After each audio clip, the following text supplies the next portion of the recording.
saos nama ngakim kuring buru-buru atuh Joy. Hayang nepungan si abang sebab wanci dina waktu harita geus jam 3. Teka catur di perjalanan kuring geus anjog ka hareupeun imah si abang. Motor geus nagog di hareupeun buruanana. Buru-buru disampeurkeun ku urang eta motor. Lajeng ditingali ti kadeukeutan hate urang harempoe Joy euy. Sabab eta motor dina kaayaan coret-coreteng teh jika tapak kaguratan ku paku. Tuluy jokna gaya tilu gurat anu soe. Lampu rihting nu hareup eueuh sabelah, spion eueuh. Jeung katingali lampu remna teh peupeus. Ngageter hate urang asa ditipu ku ngaran si abang. Sajongjonan urang ditinan motor Joy anu keur ditingalian ku urang. Si abang ngurunyung nagok dulu ke minda pagar bari pok si abang cumarita. Den, betul kan aku itu gak jalir janji sama kau. Bang, apurannya bang. Memang abdi jelema lemah.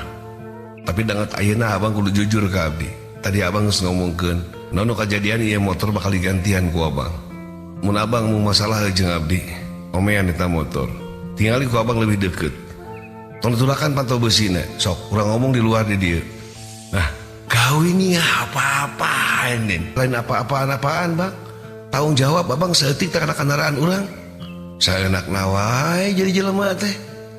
Abang boga dunya, sombong kacida goblok Aisyah. Bah, kasar kali kau sama aku.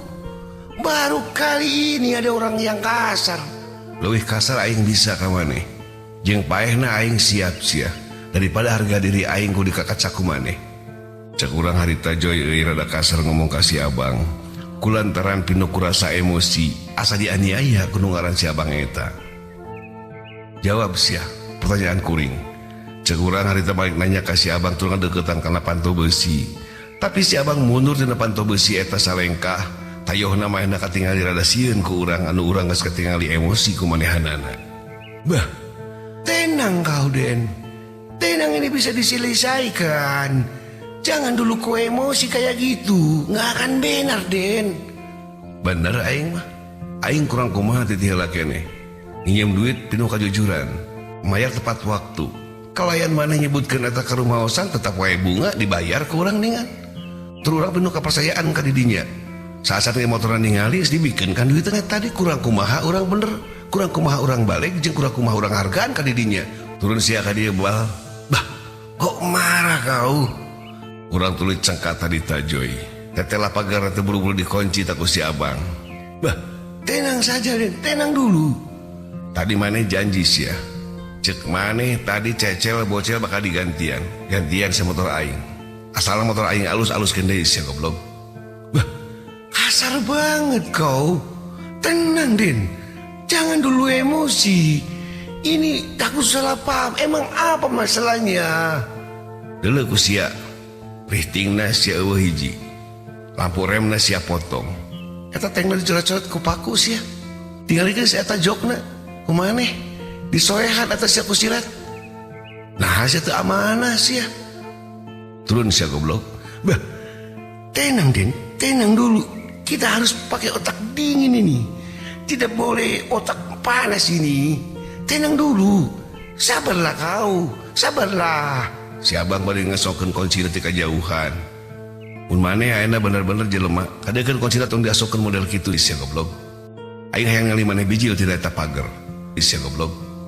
Si abang mung bijil tina jero pager, tur tamaina kasopanan, kunci motor dialungkeun tina jero pager. Kecelik teh atuh ka urang. Bang, aing hayang minta pertanggungjawaban maneh sia. Kurang kumaha aing bener. Kurang kumaha aing jujur, kurang kumaha aing hargaan ka maneh. Tapi maneh teu bisa nghargaan ka diri aing sia. Bah, aku kurang apa Den? Pertama kau datang ke sini, datang minta tolong sama aku kasih tolong. Kau butuh duit, aku kasih, pinjam. Kurang apa aku Den? Tapi maneh kan yang keuntungan ti urang 20%. Ah, itu kan aturan Den. Aturan dalam segi usaha aku. Memang eta aturan teh amanah teu amanah sia ka aing. Tingalikeun bana aing sia. Maneh moal nyaho ieu ngala duitna. Aing dugu lupet nyawa berang penting samelaan ieu motor hayang nemokeun kejujuran ka maneh tapi nah maneh teu jujur sia ka aing. Bah, kurang jujur apa aku Den? Aku tadi ngomong jam 3 sudah ada. Bener jam 3 aya tapi dahulu kemana ieu motorna? Wah, itu tidak tahu saya. Kan motor tidak disimpan di rumah aku. Motor disimpan di rumah kakakku. Jadi aku tidak tahu menau masalah itu. Kata selain tanggung jawab teu amanah kana batur. Si abang kakang ngaleos jeung si abang teu boga rasa rumah sakala kaasup ka jero imah nutupkeun panto. Jegur teh si abang teh tip. Mun gede pisan eta sora lagu. Urang gegerewekan di luar bari gejerik-gejerik panto besi tetep teh di waro ku si abang. Ngaguk-guk joy urang ceurik dina hareupeun pager panto si abang.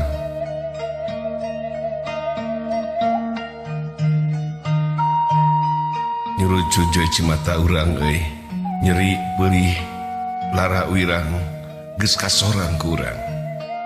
Geus kitu urang malik bari jeung nyokot kunci nu dibalangkeun tadi ku si abang teu jero pager. Tuluy ku urang teh motor didiukan, tuluy diselah. Mang puluh kali eta motor diselah teh teu hirup, tapi ditingali bensin nama aya. Geus kitu dijongklok-jongklok ku urang eta motor, sugan bisa hirup tetep wae teu hirup. Capek bulak-balik ka jongklok-jongklok motor.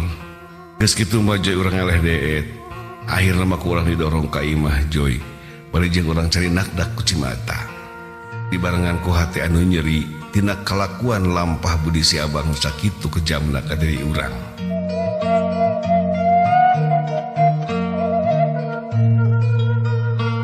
Nyeri, perih, lara, wirang, geus kasorang ku urang Joy dina kahirupan. Gancangna carita urang geus anjog kaburuan imah. Sok ku urang ditagokeun kalayan distandarkeun. Tuluy urang turun tina motor, ngadeuketan kana panto, tuluy unyuk salam. Assalamualaikum. Bapak si Ujang geus datang. Waalaikumsalam anangking yapcu. Rai panto dibukakeun ku urang. Teteh lain nung bapa geuning nungguan ti tadi. Nah, menilila nyokot motor eta pila ka hareup. Kan bae atuh bapak da geus tepi ayeuna mah sok Ujang ka dieu ka jero cu. Mana motorna teu kadenge sia. Cek nu jadi bapa bari cengkat. Mana motorna? Itu Pak aya di luar, Pak. Cik aing ningali.